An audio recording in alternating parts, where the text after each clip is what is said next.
Good morning, church. Pastor Gary here with today's Overflow. I'm reading from Mark chapter 5 today.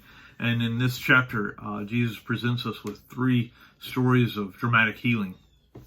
In the first one, we have a man who's living out in caves by himself because he's possessed by demons, and his family is, he's isolated from his family. And Jesus heals him and then tells him to go back and show himself to his family, to restore that relationship that was broken because of your issue, right? And then in the second one, he's encountered by a woman who's been subject to bleeding, the scripture says, for 12 years. Not a lot of detail is taken into that, but at once she's healed just by touching Jesus's coat. Jesus knows right away that something's happened. She knows right away that something's happened to her. And when Jesus said, "Who touched me?" her response was to go and bow at Jesus' feet. Jesus said, "Okay, your faith has healed you," he says. "Go in peace and be freed from your suffering." See, Jesus, the bleeding stopped.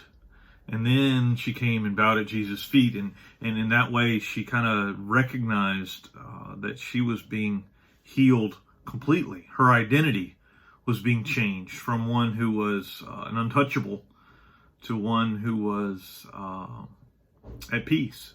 She was at peace with who she was now. And the third one was Jairus, leader in the synagogue. His daughter was on her deathbed. They went to her, and by the time they got there, she had died. Jesus, though, said, "No, she's just asleep," and he called her awake. And he told her to get up and eat, right? Originally, when Jairus encountered Jesus, Jesus told him, "Don't be afraid, just believe." That's what Jairus needed to hear. That's what he needed, the faith of the woman. He needed the faith of the man in the caves. Jairus needed to believe. He was a leader in the synagogue, and yet it was his faith that needed healing, not just his daughter. For the woman who was bleeding, it was her identity that needed healing, not just her health issue. For the man in the cave, it was that his relationships needed to be healed, not just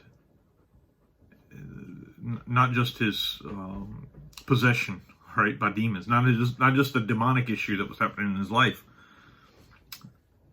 Jesus healed them completely. Not just the presenting issue, as my doctor might say, but really what the brokenness was in their life.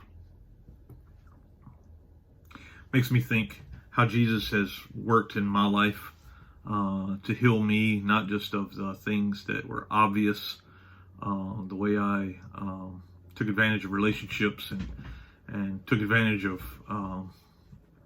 whatever.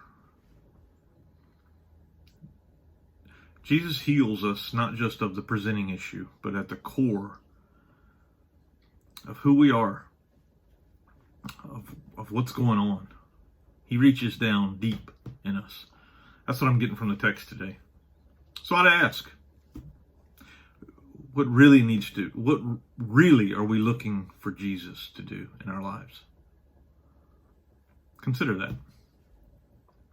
Consider what he's already done in your life. If you're bold enough, share it in the comments. God bless you. Have a great day. And remember, he loves you. God bless. Bye-bye.